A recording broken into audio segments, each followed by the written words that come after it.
Whenever Sega announces something involving their retro catalog of games, I get very excited because I'm an old man who grew up loving Sega. Sega, of course, released the SEGA Genesis Mini. We did a bunch of videos on it when it came out. A fantastic little piece of hardware. I absolutely loved it, and I thought it was one of the better mini systems that we had ever gotten. But then Sega announced the SEGA Genesis Mini 2, and I was kind of confused by that. I was like, well, it seems like most of the heavy hitter games were on the first system. Are you going to repeat games? And no, Sega instead went with more of a deep choice cuts method here. Games that you might have not even heard about, but games that definitely have a big following. Along with having Sega Genesis games, they also included Sega CD games on this system as well. So I was very excited to check it out. I picked mine up off of Amazon Japan, and I definitely have some thoughts I want to share with you guys about this system. So is the Sega Genesis Mini 2 the best mini console of all time? It might be. Let's talk. All right, so here is the system, and you might think this guy has Andre the Giant size hands. Look at how small it looks in his hands. No, it's actually very tiny. Here's a 16-ounce can of soda, and you can see the can of soda is obviously bigger. When the DHL guy handed it off to me, I was like, what the hell is this? And then I opened it up, and I was like, wow, this is mad tiny. But I do like the packaging, of course. You know, it's the Sega Genesis Model 2 packaging that we all grew up with, at least I grew up with. I had the Sega Genesis Model 2 with Sonic the Hedgehog 2 pack-in. We have the titles on the back of this. Over 60 games on the system, including some unreleased games. So, you know, that's pretty cool. Opening up things here, we have our power cable. There is no power brick that comes with it, but it's just a standard power brick that you plug it into. Here is our HDMI cable, which I have like a million of these now. It's kind of like, you know, the RCA cables used to be back in the day. I feel like we all have a box of HDMI cables nowadays, but hey, you can never have too many of them. And here is the controller. It is a Sega Genesis 6-button controller, which I'm very happy about. You know, the original Sega Genesis Mini that came out stateside only had a 3-button controller. It is a branded Sega controller. I'm not sure if Retrobit made it. I know they've made a lot of other Sega Genesis stuff recently, so I wouldn't be surprised if they did. And then here is the system itself, and it's a tiny little guy, man, but hey, maybe, you know, big things come in small packages or something. If you're dating a retro chick and you're sending her a naughty picture, you could put it next to this and be like, look at how, never mind, we won't go down that rabbit hole. But yeah, you know, it's accurate to how the Sega Genesis Model 2 looks. This is the bottom of the system. It has the slot to insert your Sega CD, just like the original system did. And there's even a cartridge port, which doesn't do anything. It's super lightweight, honestly. You have your 2 controller slots there. There's a good look at the cartridge slot of it. So yeah, pretty cool. You can stick your finger in the cartridge slot should you want to. But let's take a look at the actual system itself. So here's the menu for the Sega Genesis Model 2, and as you can see here, these are some of the games available on the system. An interesting variety of stuff here. I feel like there's a lot of games that are on this system that people have never played or never been able to purchase because maybe they didn't have a Sega CD. Really, growing up, a Sega CD was kind of a niche thing. I only knew one person personally that had one, so most of these games, I never really got to play them, or at least watch somebody play them, but I was always interested in the system. Now I, of course, have a Sega CD-X, which is the best of all worlds when it comes to the Genesis. Let's take a look at some of the settings you can do here. We have different screen settings. You could have the cropped image or a full screen image. Of course, we're going with cropped. We want it to look as proper as possible with an aspect ratio. A bunch of different wallpaper settings that you can have. I like the standard Sega World default one. I think it looks kind of funky and like a 16-bit thing. This is actually really cool. There's 2 different chip sounds in Sega Genesis systems. The first model has a different chipset than the second one, so you could change that, which makes the audio a little bit different. That's a huge thing and a great attention to detail. Let's check out some of the games though. Here we're gonna play some Sonic CD for the Sega CD. Honestly, I adore this game. I think it's one of the most underrated Sonic the Hedgehog games of all time. I know there's a huge debate over the soundtrack. Is the Japanese soundtrack better? Is the American soundtrack better? Personally, I prefer the American soundtrack, but maybe that's just because when I did go over to the one person's house that had a Sega CD, I heard the American soundtrack. But you can see here the emulation is spot on. Everything looks great, everything runs great, everything feels great. There's no noticeable input input lag or anything like that. I'm not going to sit here and do, you know, a big lag test on it, but I feel like I would notice if there was substantial input lag, and I'm not noticing anything. The colors really pop off the screen, considering I'm running this on an HD monitor, and one of the more impressive things is the fact that, of course, you have the ability to do like save states and stuff like that, which is always really fun. But I like playing games on this system already. You know, the controller feels proper, and the lack of a lot of load times that the Sega CD had. You know, in retrospect, when you look at the Sega CD, it was known for loading times. There was a terrible loading times on that system, and they've definitely decreased them substantially with this system. Of course, like I said, you can play the Japanese version of the game should you prefer the Japanese soundtrack, and the Japanese soundtrack is indeed there. But for me, I'm just a stupid American. I'm gonna play my stupid American version of Sonic CD and absolutely love it. Now, this game is available on the Sonic Origins collection, but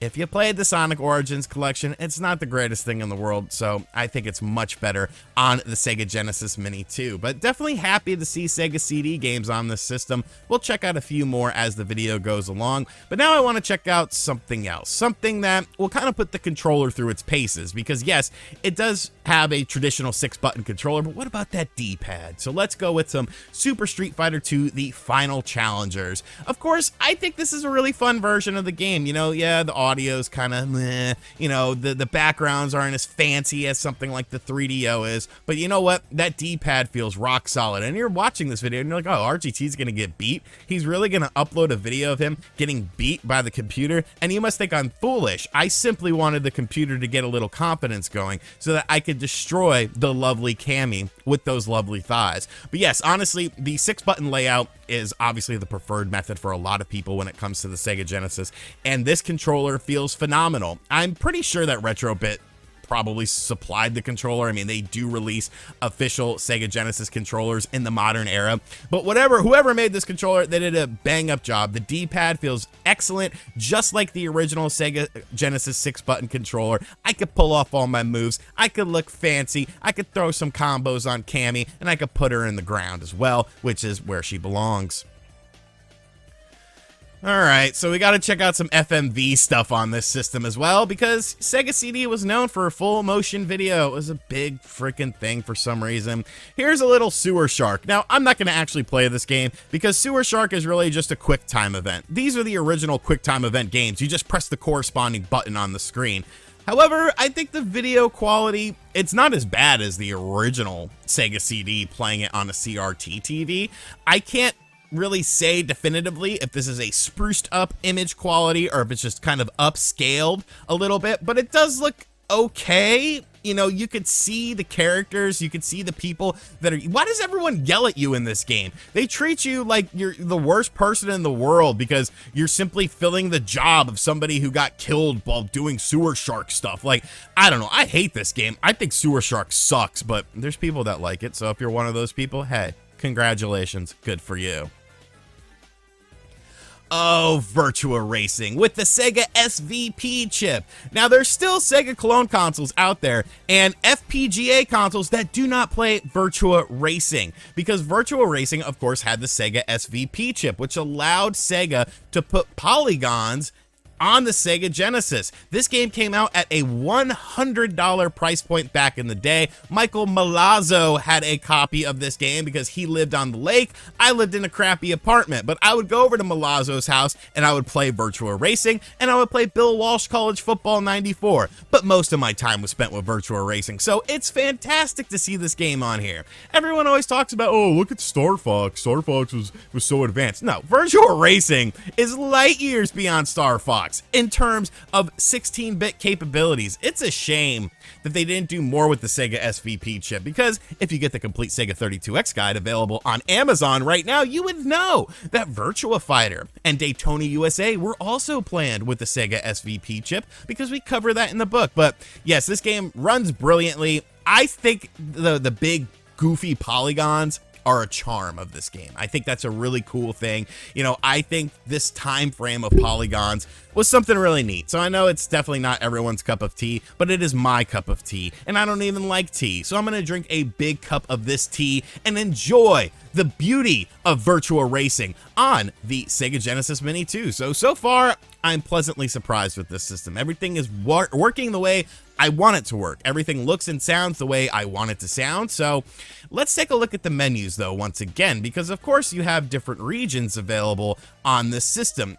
Now, beyond just being cool, because, well, you get to see the Mega Drive box art for the SEGA, I mean, like all the weirdo Australian and British people say. Beyond that, you know, that's a cool thing. Like, don't get me wrong, but beyond that, the best part is you get the Japanese versions of these games. We talked about it with Sonic CD, how the music was different in the North American version versus the Japanese version, and it even goes a little bit deeper into that. One of the better games that I feel like the Japanese version was superior to the North American version was indeed Streets of Rage 3, known as Bare Knuckle 3 in Japan. Now, the main difference was just sort of the balancing of the game. They completely messed up the balancing of the North American version of the game, and they changed Axel's colorways of his gear to make it look different. But you could see right out of the gate that this is not just a, you know, tech swap or anything like that. This is actually Bare Knuckle 3's official ROM playing on this system. So to me, that's a big deal, because if I'm going to play this version of the game, I'd rather play the better version of the game. And if I just have to change it over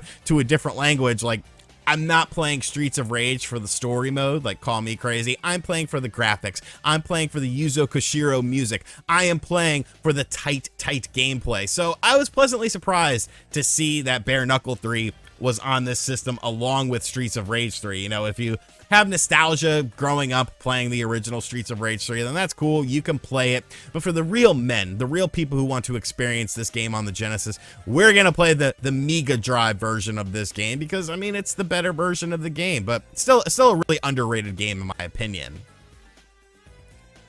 We also got a little Toe Jam and Earl, Panic on Funkatron. This game was weird back in the day, bro. This game was weird because, of course, the original Toe Jam and Earl was pretty iconic. You know, it was sort of like an open, multi-level, layered world that you could explore, and, you know, it was unique. And this game kind of just became more of a 2D side-scrolling game, so a lot of people were kind of turned off by that. Me, personally, I think it's a fun 2D platformer. You know, the visuals are really excellent, I feel. The use of colors, especially for the Sega Genesis, is just off the charts, and the music is really well done as well. You know, it has that sort of funkish, hip-hop-ish sort of soundtrack to it that was kind of prevalent in a lot of 90s music. It's definitely sort of a product of its time, I feel, but it's definitely an underrated game, and that's what this system really offers. It offers you a bunch of sort of under-the-radar, hidden gem style games. Like, you could make a hidden gems video about Sega Genesis games, and even Sega CD games to some extent, with just having the Sega Genesis Mini 2. I might do that one day, just kind of as a joke, and just repurpose it. But I am thoroughly enjoying my time with this system. Here's a little Final Fight CD, and the loading times. The lack of loading times on this is so key. It's so essential, because with the original Sega CD, those loading times were atrocious, man. They were not good. You know, this was one of the earliest CD-based systems.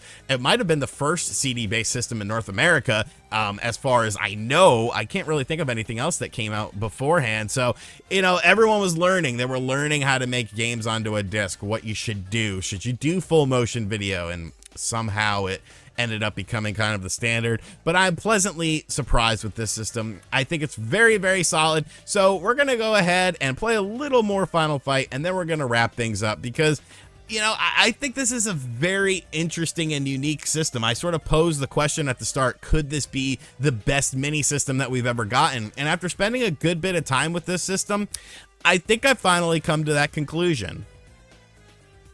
So is the Sega Genesis Mini 2 the best mini console we've ever gotten? I honestly think it might be, and that's just simply because of the fact that you get two systems on this. When you look at something like the NES or the Super NES Classic, or even the TurboGrafx 16 Classic, like, you got one system on there, and, you know, they're great systems, don't get me wrong, but I think the variety available on this, the excellent use of emulation, the fact that things like Sega CD load times are improved, the fact that you get the different box arts for the different regions and stuff like that, save states, all that sort of stuff that we've come accustomed to, I really feel like overall this is the best system. I'm not even necessarily saying it has the best library, because the library of games is a very subjective thing. Just talking about it as a system itself, it completely knocks it out of the park. The 6-button controller feels absolutely amazing. I kind of like that it's small. You know, it's nice because it doesn't take up a whole hell of a lot of room, but I am thoroughly thoroughly impressed with the Sega Genesis Mini 2. You can make a case about any mini system, except maybe the PlayStation Classic as being the best system, but I think the Sega Genesis Mini 2 now takes the cake in just terms of features,